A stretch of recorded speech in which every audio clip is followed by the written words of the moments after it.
Welcome to Another News. I'm Jeff Brady. Today we follow up with Crrow777, who has been filming the moon, the sun, chemtrails, and UFOs, and posting videos with analysis to YouTube. He's been challenging the basic beliefs and science that most of us have learned about the moon, its mass, and distance from the Earth. In our last interview, we talked about the lunar wave anomaly and how it's been filmed by many people in different parts of the country and the world during the summer solstice and the spring and fall equinox. Well, listeners, it happened again during the 2015 fall equinox, and it was caught on film. The lunar wave anomaly appears as a wavy horizontal line that runs from the bottom to the top on the face of the moon. It takes a few seconds to travel across the moon, and there's usually a second one behind it. It's still not certain what this is. There's a lot of speculation, but gathering empirical evidence and stacking up the data collected by independent researchers is part of the process that might lead to real answers. We also continue the discussion about the massive spraying of our atmosphere by private and military tanker jets, dumping a mix of chemicals, some of which is now believed to be coal fly ash that's obscuring many astronomical events. Crrow777 joins us again from California. Crrow, welcome back to the show. Hey, thanks for having me. Well, we talked about the lunar wave in our last interview, and that according to your observations, the lunar wave would happen again September of 2015. If you could please remind listeners what the lunar wave is and tell them about the recently recorded footage. Okay, so basically, just from an observational standpoint, what the lunar wave looks like to the average person is, if you can remember back to when we still had like VHS tapes, and you sometimes see a refreshed scan line, that's the closest, best description I can give. But the wave goes over the moon, and in the earliest footage, which is the best we have from 2012, and in a subsequent filming, I can demonstrate that the wave did not cross the video frame so that it was centered on the moon. I guess the news that you're asking me about was, as we went into this kind of equinox eclipse time, I had made a prediction that from the 20th of September 2015 through the 30th, we'd have our best opportunity to try to film again. We still have a night or two left in that. And a guy named Richard 205 Maria, that's a YouTube handle, managed to film it on the first night of the prediction on the 20th. So I stuck my neck out, and luckily he's actually caught it, I believe, 4 or 5 times now. So I've caught it 6 times. He's almost up to where I am. My wife's been ribbing me, saying, "You're going to let this guy beat you out?" But it's not an easy thing to catch. It takes endless hours of staring at the moon because we really don't have a solid way to predict, down to a night or a week. So that's why my prediction went from the 20th of the 30th to the 30th of this month. What does that tell us empirically at this point? Well, to be completely forthright, it has been filmed a couple times near the summer solstice, but mostly it has been filmed the most around the spring equinox.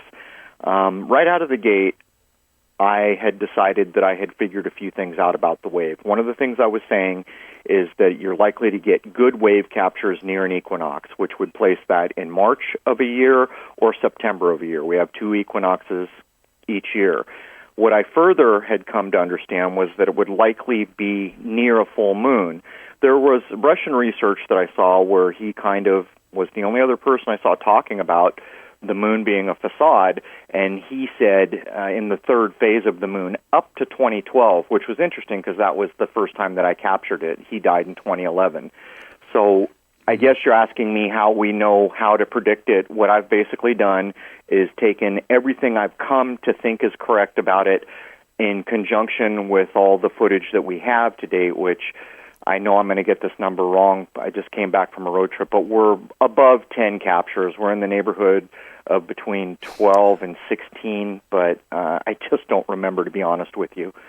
Yes, and I'm sure your YouTube viewers are going to correct you on that. You have a really interesting following, great group of people that are very interested in your work, Crrow, on YouTube. It's really cool. When the lunar wave occurs at these solstice points and equinox points, what does that imply as far as what you've learned so far? Okay, so if we want to talk about equinoxes and solstices, this is what I can say. I spend so much of my time kind of trying to demonstrate that almost everything that we see has been misdescribed to us. And so when we want to think of the solar system as the model we've been handed, I don't accept that. Now, to pull this back to equinoxes and solstices, this is what I can tell you. If you go look at any really kind of archaic, older maps, maybe in the age of sea voyages, you will notice that every single one of them always has the Tropic of Cancer and Capricorn, the path of the sun, the zodiac laid in, and very prominently the equinoxes. These were very important times in a time before ours. The problem is we don't know exactly why this is, but we see it echoed over and over and over in almost anything historical we can get our hands on. The truth is that we have had our calendars jacked up so badly that we don't even know what day it is today. And this sets aside the fact that we have so many human beings on this planet that have no clue how or when we got here. But the calendar kind of disruption, I think, underscores that something very important about these times was hidden. And the truth is a solstice or an equinox is where the divisions of our seasons come from. That's all there is to it. And so when you hear in the news, this is the first day of fall, what they're actually saying is, guess what? The fall equinox, the autumnal equinox just occurred. But they don't say that. They kind of have pulled us away. And to reflect that back to the calendar, what you've got to realize is, Julius Caesar and Pope Gregory and all these people who had a hand in screwing up our calendar pulled the first of the year to January when, in fact, it needs to be at the vernal equinox, which is in March.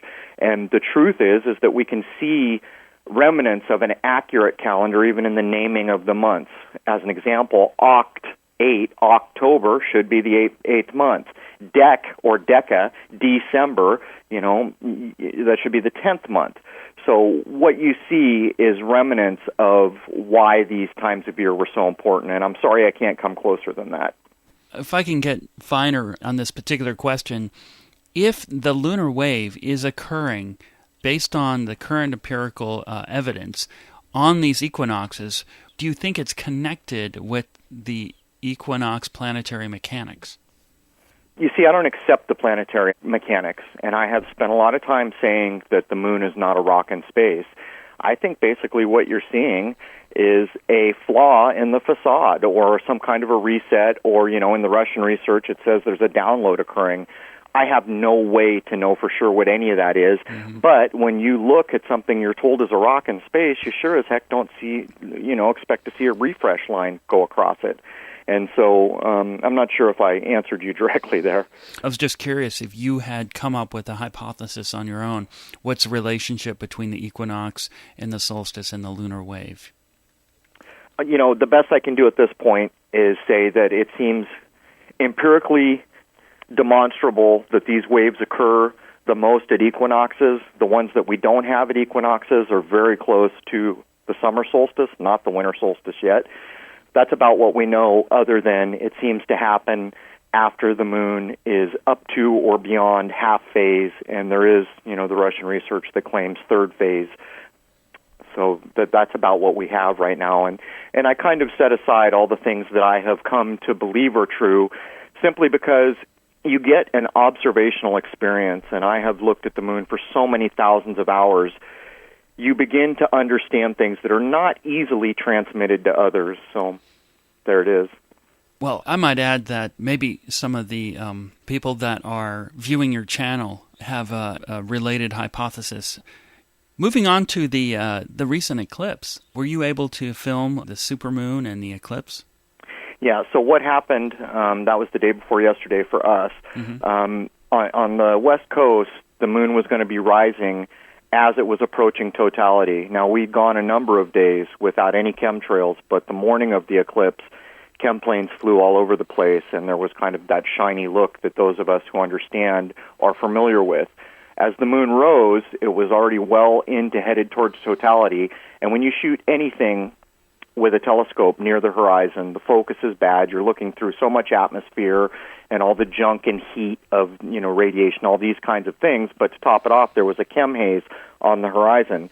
The short answer is yes, I did film it. I did film it up till totality and past. And I can tell you, eclipses are not what we have been told they are. That's where I stand firmly. The moon is not what you have been told it is. And each time I watch one of these, and I'll use as an example the previous eclipse, we were told that there was this big tetrad. They used the ghoulish term blood moon, which is ridiculous on the face of it, because you cannot, by their own rules, you cannot predict the color of a eclipse, though I don't think that's what's making eclipse. They're claiming the sunsets and sunrises account for the color. Since you can't predict those things, you can't predict whether an eclipse will be red or not. But on the last one, the big claim was there was this tetrad where we'd have 4 full total eclipses in a row. They attached the term blood moon to do their ghoulish kind of occult stuff they do. Truth is I filmed the last one, and it was not a total eclipse. And that breaks the tetrad on the face of it. And then the articles that came out immediately after said things like scientists should be embarrassed because they didn't predict the simplest of predictions. And the truth is all the articles tried to cover for it, trying to say we may never know whether it was full or not. And I beg to differ. I know damn well, and I've got the footage posted on my channel, that demonstrates that a full eclipse did not occur last time around. For listeners right now, can you describe a little more in detail what constitutes a full or partial eclipse, specifically this one in March? Yeah, so basically what you're being told is happening is the shadow of the Earth is going to completely cover the disk of the moon. So in other words, you'll see a lit portion, and at some point totality will occur, and there will be no lit portion. I'm here to try to demonstrate that it has nothing to do with the shadow of the Earth or anything else, that it's a staged event. Something else is at play, and that's what we're talking about. And in the last one, I filmed all the way up till totality and, a lip of the moon, which is admitted. If you go back and look at articles, you can see kind of the underhanded admission that it didn't happen, and then the obscurative language where they turn around and say, but we may never know, and by the way, cameras won't help. So that's basically what we're talking about. What are your thoughts here on those smaller scale demonstrations that have a globe, the sun within scale, a distance away, and then the moon positioned, where an eclipse would seemingly occur on a smaller scale? Is that completely wrong? Yeah, in my view it is, and I think the last eclipse kind of proves that. Here they made this big prediction for 4 total eclipses, which is supposed to be among the most simple kind of calculations you can make in astronomy, and they were wrong, flat out wrong. So if they're sitting here with a model telling us, look, our solar system is a big clock, either that hand is going to hit midnight or it's not, and it didn't. So how in the heck can we accept that, here's this clock out there that we call the solar system, and we can predict all these things because a clock does what a clock does. It goes in a circle, and it hits these points in a predictable fashion, and yet there's that eclipse that didn't go total. They got it wrong. How can that be? I mean, that's one small demonstration of the endless line of things that force me to continually say the model of our solar system we've been handed is complete hokum. What about this recent supermoon eclipse that happened? Were there any anomalies that you had filmed in this one? So I'm still reviewing. I had 2 cameras on it. I had a full spectrum camera, both DSLRs, and a visual spectrum camera. Because of the rise and how close it was to the horizon, the visual spectrum didn't help out until an hour or more in. But I'm still reviewing the film, and what I noticed was that the lower limb of the moon was always brighter. And again, I have to complete the review, but while it may have been total eclipse by definition, it appears at this point to me like there was never a time when the lower limb of the moon was as dark as the rest. And the thing is my full spectrum camera allowed me to see the blackened out portion of the moon. So I could easily see any portion of the moon at any time and then compare it to the visual spectrum where you're basically seeing what looks like a crescent with a blacked out area where the supposed eclipse is occurring.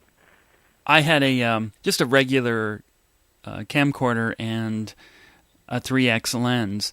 It was very difficult to find the right setting to get a good image of it without a complete blacked out area. That's right. Or the area that was light was too bright to see any detail.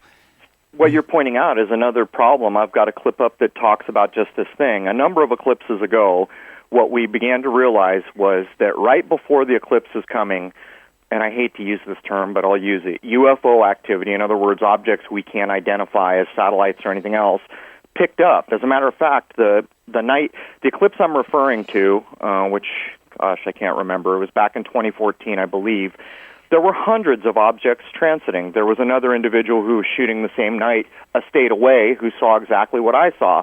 But this is what the vexing kind of situation that brought me to the point where I would say out loud, these eclipses are not what you think. With our eyes, with binoculars, and with a camera that would take a very, very fast exposure, we could see color.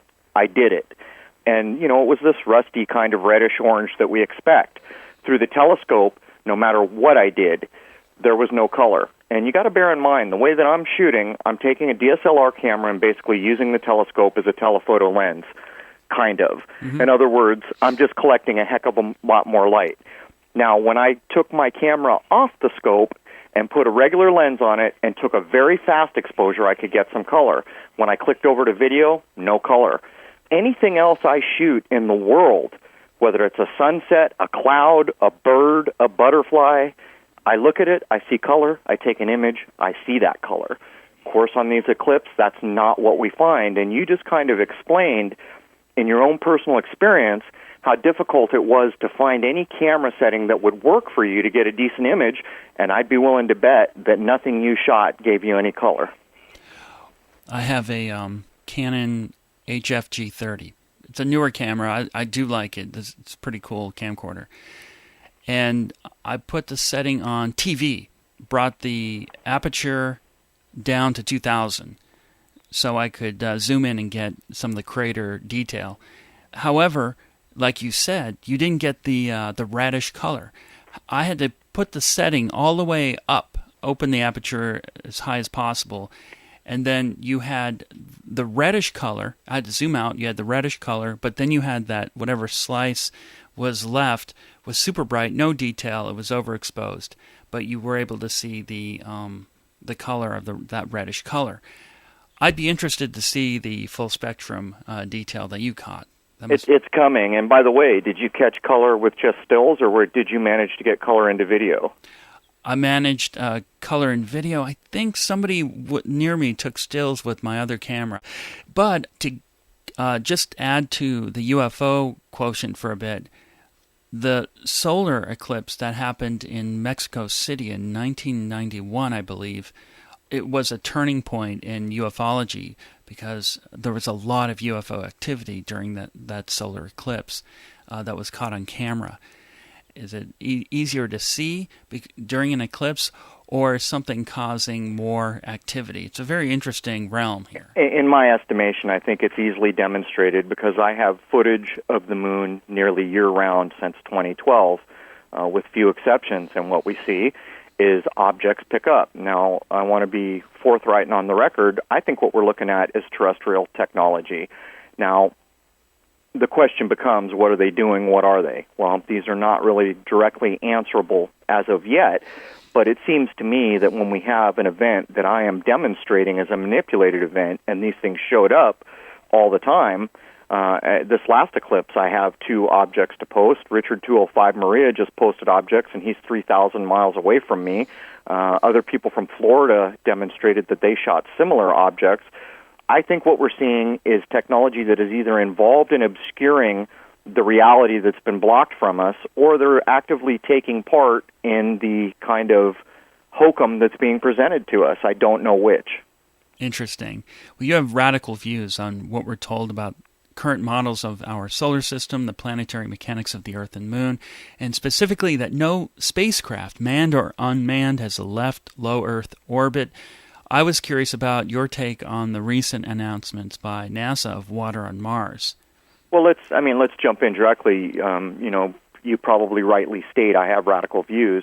I don't view that there's anything radical about my views. I'm an individual who, from firsthand observation and many thousands of hours with a telescope of firsthand observation, quickly began to find the descriptions I'd been handed are not correct. Now let's take Mars. So on the 28th, am I right? They did the announcement for water on the 28th of September, having kind of pre-announced a few days prior. So on the 28th, we have this announcement that, Mars has water. Now, on the same month, we've been getting ads for The Martian kind of movie that's coming out, which will be released, I believe, the following Friday after the announcement. And the reason I'm bringing this up is because anyone who pays attention will quickly find that anything to do with NASA or any other facet of the information systems we have are always about an inch away from Hollywood. What you're seeing is a construct. I mean, anyone listening to this, remember the date today that this was recorded, and go look at Google. Right now, if you open a search engine, which is going to get a few billion eyes today alone, you're going to see a picture of Mars slurping from a glass of water. It's a massive campaign to kind of seed into the consciousness these ideas, and that's what they are. They are nothing more than ideas that they are pushing. There is no factual basis at all to base these things on, and people are going to say, oh my God, there's rovers and there's, the reconnaissance orbiter. And let me point something out. If you go back and open up your mind for critical thinking and look at these objects you're told were there, take the kind of reconnaissance vehicle that completed its mission, its mapping mission in 2001. So we're told in 2001 that the mapping mission was completed. How in the hell are they just now figuring out that there's water flows? How come they didn't know this back then when they completed mapping the whole surface? It goes on and on and on, and this is one kind of weak example. But if you go back and look at the timelines, look at the things that you're being told, you'll have reason to question them very quickly. And if you go to my channel, you'll quickly understand that I'm claiming no one leaves, no one goes above low Earth orbit, including machines, in my view. And I think I can demonstrate that with rocket launches. A lot of people take issue when I say that nothing leaves low Earth orbit, and I would urge people to take their own kind of abilities, go out and research rocket launches. Go look at all the rocket launch footage you can get your hands on. There's a lot of it available. And what you will find is there is no footage of a rocket going all the way. Someone did present me with like a camera supposedly attached to the outside of a rocket, and it's clearly a Hollywood production. But from the standpoint of a ground-based observer or even a professional ground-based observer taking pictures of rockets leaving, we're told, to go to the ISS or other fraudulent destinations, what we see is a rocket leave, arc very hard out over the ocean, and then the footage cuts almost immediately. But in many cases, you can see the rocket level off, and you can see the rocket coming back down. There was a recent launch done in Florida where the news media showed us this typical, very impressive rocket launch, but many people on the ground had witnessed and filmed the rocket launch event, and they thought that something was going on, and they presented their footage, and what you see is what they thought was something being shot or exploding or the launch failure. So what I'm getting at is the footage that the people took from the ground who just by chance happened to see it was this leveled off thing coming apart, looking like it exploded, coming down, and what the world was presented with was a whole other picture. But just put my best foot forward, because so many people get upset when I say nothing leaves low Earth orbit. Go look at rocket launches, and you will see when people do amazing things, it's filmed in the high-definition world we live in. There is no footage of a rocket going all the way, and there's a ton of it showing that they probably aren't going any further than the ocean. I think that's a pretty radical view in terms of a mainstream approach to science and space technology and what the space agencies are feeding the mainstream public.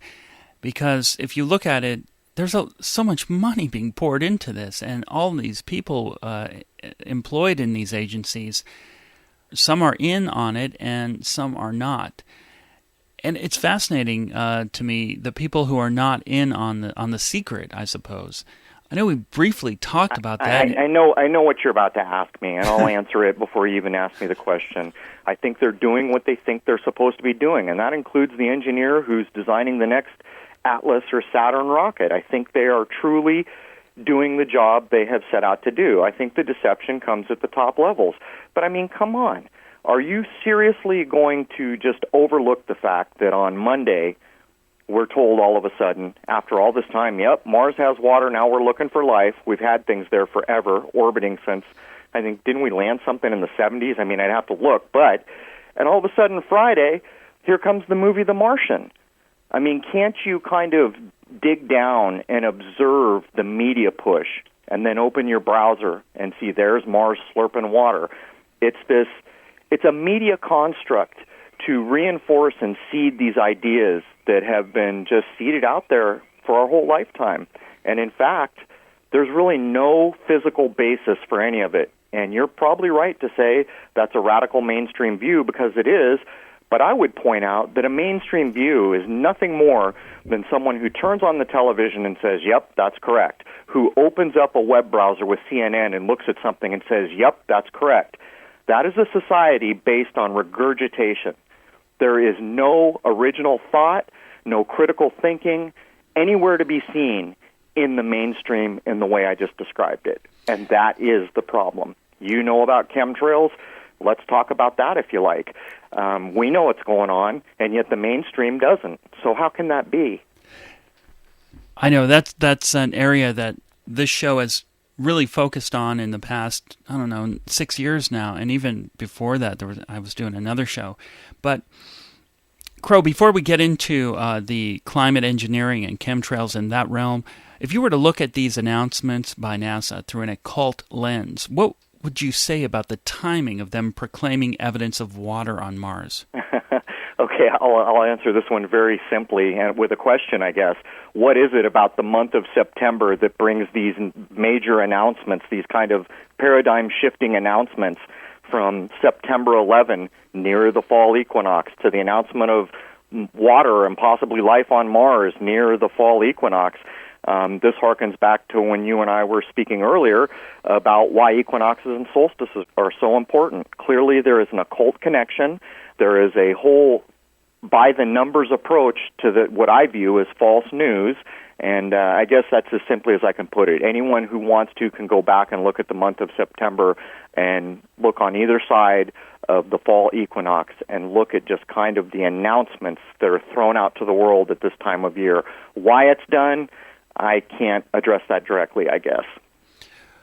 To back up a bit about the mindset of not believing the information we're given by various official space agencies, one of the reasons I'm interested in some of your radical assertions is the platform of distrust has been created by the ubiquitous atmospheric aerosol spraying, the flat-out, full-speed-ahead spraying of our skies for the 101 various reasons. In my opinion, that in itself is a betrayal beyond scale. If the worldwide atmospheric spraying is mentioned at all, it's merely in the context as an operation to be used as a last resort. Yet, here we are. It continues aggressively every day.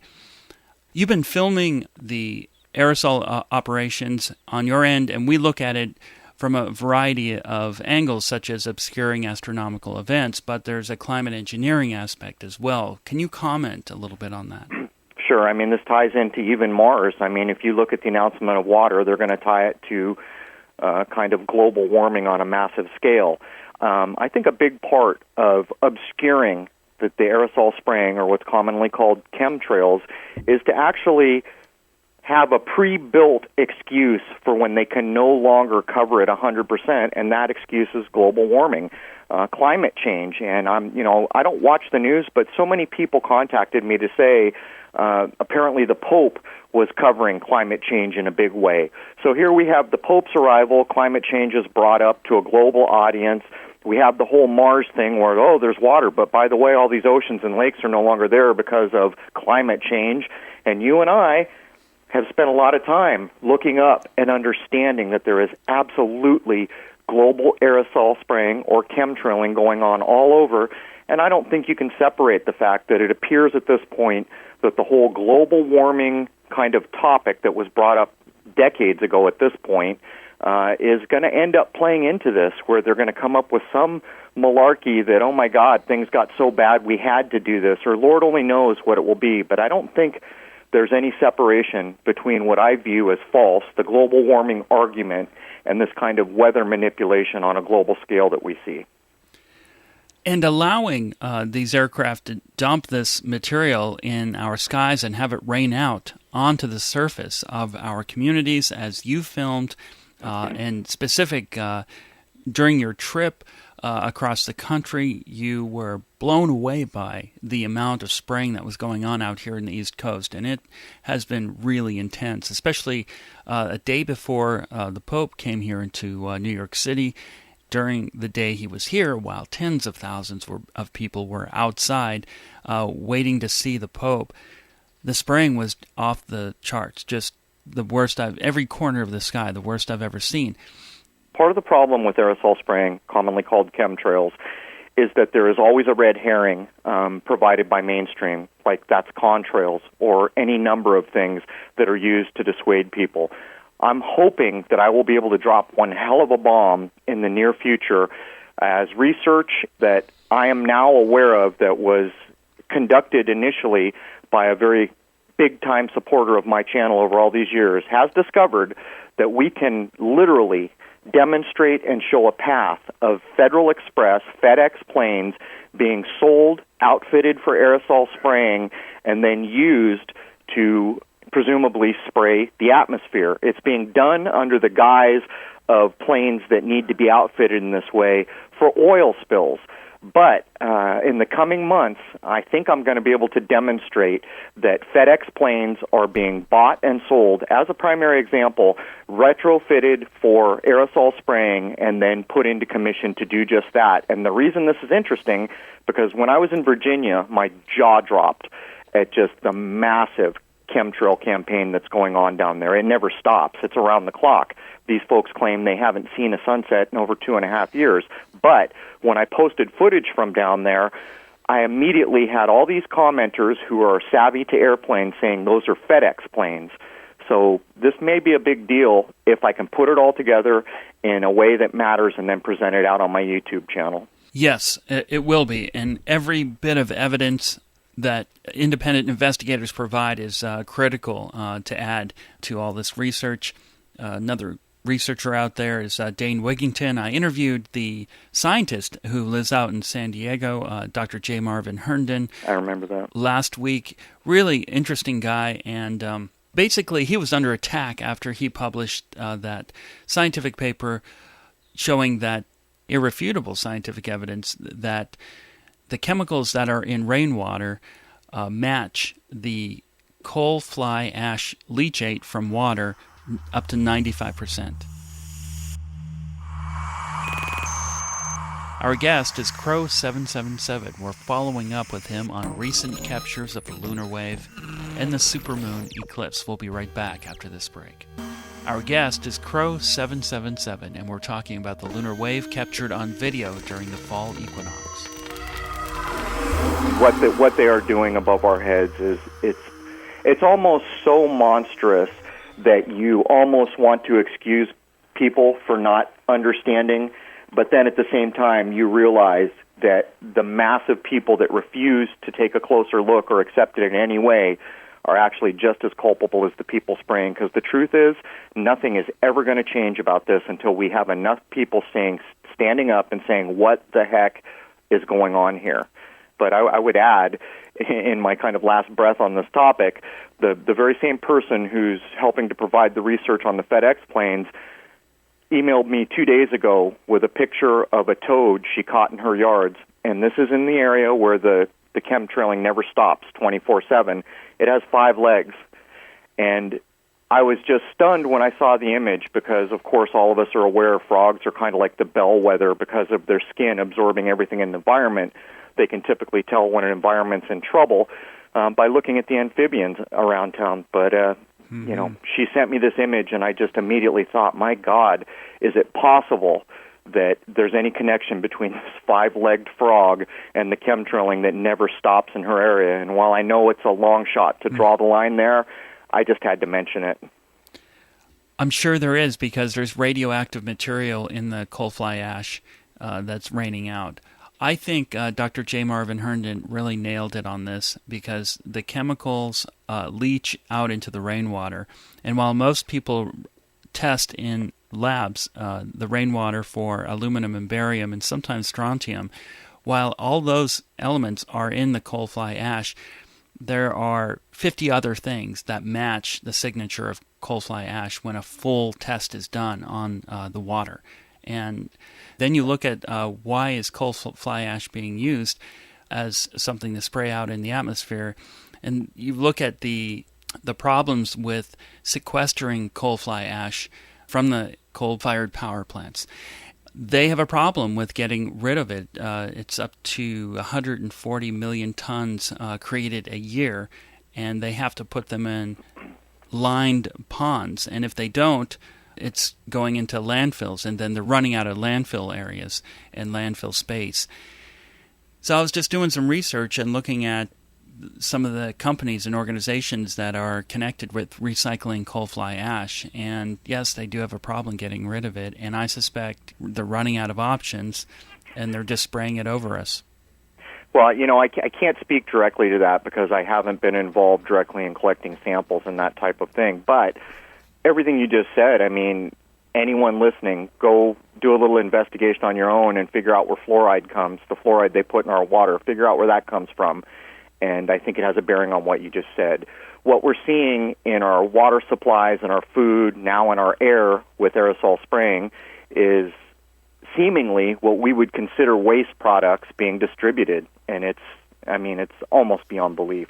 To save money also, I think that's the other aspect of this, because it's very expensive to sequester and recycle.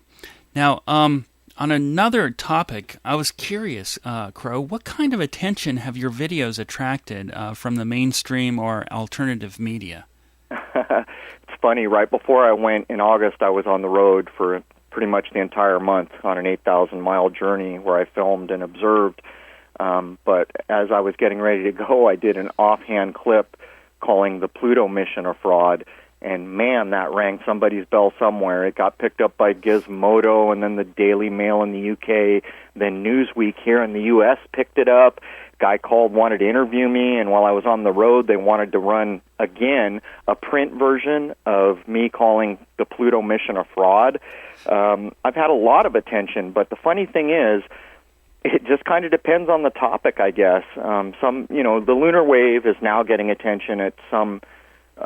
in London, one of the main publications there is covering something on the lunar wave. I've forgotten which, whether it's the Daily Mail again or not. But certain topics that I bring up clearly get overwhelming attention. And the Pluto mission, they were doing a global blitzkrieg like they're doing on Mars now to push this idea into the public consciousness.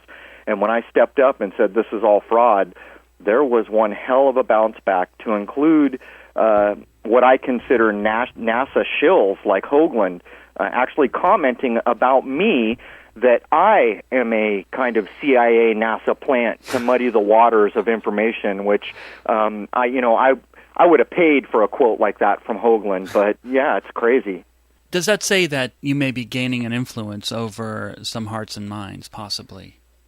I think there are a large group of people on the planet who have come to the realization that all of us lived most of our lives never having had an original thought, just regurgitating whatever the television or the news or the politicians, anyone told us, and we have come to a point where that's not going to get it anymore, and people will give their critical thinking a fresh workout, and they will look, for their own peace of mind and their own kind of edification, they will look with their own eyes, maybe for the first time, and find out, wait a minute, all these things we've been kind of force-fed our whole lives, there's problems with all of it. So the short answer is yes, I see a growing community. The truth is the older of us, and I'm not a young man anymore, we seem to be in the minority, though there are quite a few, but it kind of quickens my heart in a positive manner to see how many young folk out there are now catching on and saying, not so fast. I've got eyes, I've got a brain, I'll take a look at this for myself. So yeah, there does seem to be quite an awakening going on. There is, and it's heartening, I agree. Well, coming down to earth for a minute, this particular time has been called the, quote, false flag era by notable researchers. And the false flag phenomenon is distinctively used as an ideological weapon to control populations with the fear of a manufactured enemy. The false flag operation is often deployed within democratic systems where the populations have inalienable rights. And these sophisticated propaganda tactics, such as the NORAD drills of 9/11, the 7/7 London bombings, the 2011 Norway shooting, the Aurora shooting, Sandy Hook, the Boston Marathon, usually they have accompanied crisis actors with them and ultimately tries to reshape our society. What is your sense of the effectiveness of these tactics, and then how do you connect it to the broader deception within the military and space programs? So, I mean, it's effective as hell, isn't it? It shapes every facet of the globe that we see right now, and I would point out those inalienable rights you just mentioned, that's an illusion. It's an illusion that we accept as supposed democratic free Americans. It is an illusion, and that is proved by the fact that we are even talking about false flags. And the truth of it is, it's no different than the Mars thing we were just talking about. There is a blitzkrieg in media done on any given event, and it is seeded. This idea is seeded out into the mass consciousness on this planet. 9/11, Sandy Hook, these are prime examples. People have demonstrated that there's no there there. These were invented, executed things that are now accepted by the majority, seemingly the majority of the population, as real events that shaped, the modern life we live in.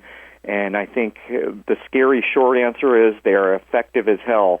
And I think the longer answer is it is up to people like me, like others on YouTube, to kind of address in any way we can these issues, to point out the fraud that is being perpetrated. And in my view, 90% of all news you see will fall into the false or false flag category, even if they are based on some real event, usually a minor event, that is then ridden with agenda and fear-mongering and fear porn and this type of thing.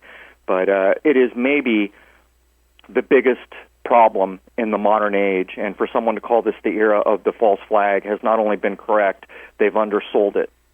There is an interesting article in the Awakening Times titled Top 40 Pieces of Fakery in Our World Today. And we just named a few of them. Fake news is one of them, fake journalism, fake entertainment, fake corporate PR and advertising, fake medicine, fake scientific research, fake acquired immunity. Fake water was one of them, which is very strange. So that's only 9. Fake choices, fake money, fake economy, fake free markets, fake free trade agreements, fake accounting, fake welfare, fake government, fake republic, fake democracy, fake elections, fake national security, fake defense, fake education, fake laws, fake rights, fake consent, fake morality, fake spirituality, fake clouds, that's geoengineering, chemtrails, fake war on terror, fake lone nut killers, fake boogeyman, fake false flag events. They include the LAX shooting, Santa Barbara shooting of 2014, the Sydney siege in Australia, Malaysian Flight 17, falsely blamed on Russia, Tunisia shooting of 2015, Charleston shooting of 2015, fake crisis actors. Well, the crisis actors are real, just crisis actors basically. Fake pandemics, fake moon landing is on there, fake history, that's another one, fake authority, and lastly, fake universe. Look, so, I mean, that's a hell of a list you just put out, and I would ask, if you understand that any one or two of those have their fake label for a good reason, how in the hell is it that you can't question every other one of them? I mean, you and I in this society are held to a standard. If we show up in court and we lie and we get caught, everything we've said is thrown out, and everything we will say will not be accepted. That is the standard we're held to, and yet you just gave one heck of a list, and I don't think you said one thing that I don't believe with all my heart are total hoaxes. How in the hell can we live in a society where people just do not understand the level of illusion that is going on? Well, the last sentence in conclusion reads, everything is fake, and seeing that helps us return to what is real. What are your thoughts on that sentence? I've spent years now trying to figure out how I can address in some way that will ever matter. And in some ways, I kind of landed on the moon, where if I could demonstrate to people there's reason to question the veracity of what we've been told about the moon, then everything else would become questionable. It's so vexing. How do you address fraud on the level that we now find ourselves in? You just gave a list, and as I heard each thing, in my mind, it just kind of illustrates a picture that the overall life that we think we're all leading is nothing more than a mindset of illusion that people have chosen to accept. And the reason for this is because as a globe, we've been taught to regurgitate information. You know, even in school, you know, the high marks come for the person who's memorized dates and memorized formulas, and it's, you know, regurgitation. We need to get to a point where the individual again realizes their ability to have original thought, where they again realize that critical thinking can be aimed at anything. Just because a doctor said something doesn't make it the be-all and end-all truth just because he was a doctor. Just because NASA has presented you with information and they claim they've got all these robots on other planets and all this high-tech stuff, there is no reason that the individual should not aim their critical thinking at what they're being presented with, because I will state categorically, every one of the hoaxes you just mentioned will die under the weight of their own details. The problem is the regurgitation of a public will never notice the details. I noticed you mentioned the word globe, and as I said it, it's stuck in my throat. That caught me last week after we had that interview, and I'm catching these words I'm saying, and then I was thinking of the newsreel and the beginning of those newsreel footages, that footage that you see in movie theaters or used to, right? Would have the globe spinning. At the beginning of films, you'll see an image of a globe. It's just reinforcing that system, and I agree it does need to be questioned. And so I'm careful about even writing now across the globe or globalist or globally, because it implies the sphere of the planet, which I'm not dismantling that yet because I'm not certain of it. But I find it interesting that it's embedded in our language. The last thing I want to mention here is in a show a number of years ago on the air, when I was taking phone calls, the show was on in the afternoon in New York City. And one of the things we talked about was, if there was a moon landing, then there would be footprints on the moon, and a flag, essentially. If there's a Hubble telescope in orbit around the Earth, why not point it at the moon and take some close-up shots of the footprints and the flag? Well, about a week and a half later, that story showed up in a newspaper, and they showed the images of footprints in the flag of the moon. The tipped-over flag, yeah. But you could Photoshop anything like that. Well, let me.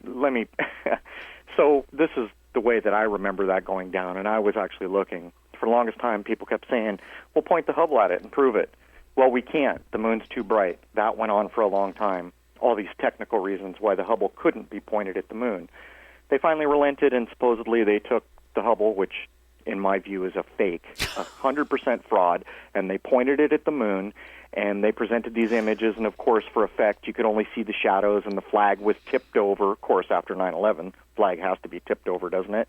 But a very smart man in the Ukraine or Russia or something the next day posted, "I can prove this stuff's fake." I was an engineer or an astrophysicist or something like this, and what he did was took the images of Pluto, which is another fraud that's supposed to be way the hell out there, and he did the math to demonstrate that the resolution needed to produce the images of Pluto they showed us proved that what they had done on the moon was a fraud. Not only did they have the resolution, but the images were wholesale faked. And there's another gentleman who is in the Ukraine. I've posted Auris or Aulis.com has a site up where he's used stereoscopic method to demonstrate that the Apollo footage you've been handed was done on a soundstage using a simple technique like stereoscopic method, he has shown that where we're being told the astronauts are 5 kilometers in front of a mountain range, it's more like 500 feet or 5,000 feet on the soundstage, and he can prove it by simply using stereoscopic, method to blink 2 images to show the offset and then measure the distance of objects. There it is. It's all fraud. There's just no getting around it. If you take a critical look, you'll find so many problems so quickly, it will change your mind. Crrow777, what's in store now for you in the coming weeks and months? So the next big thing on my horizon is I'll be launching a podcast so that I can address in a broader spectrum the things that people are interested in. On so many of the interviews I've done, people have really taken keen interest and, been behind the interviews and want more. So a podcast, I think, will help cover that gap, and I may model it a little bit on the Higher Side Chats podcast that I've been part of so many times, but I won't be interviewing like big names, and that won't be the angle. I really just want to get in and address the issues that I think are critically important. Although I'd love to hear you and Richard Hoagland talk about some of this stuff, but hey. I wouldn't, I know what I just said, but I would not turn down that interview. I don't have a lot of connections. I'm hoping the weight of what I cover will put it where it needs to be. Excellent. I'm sure it will. I'm sure it will. So, Crrow777, thank you again for being on the show, and I look forward to your work in the future and hopefully our next interview. All right. Thank you so much, sir, and keep that camera pointed up. Definitely. That's going to do it for In Other News. I'm Jeff Brady. Join me again on Dark Matter Radio.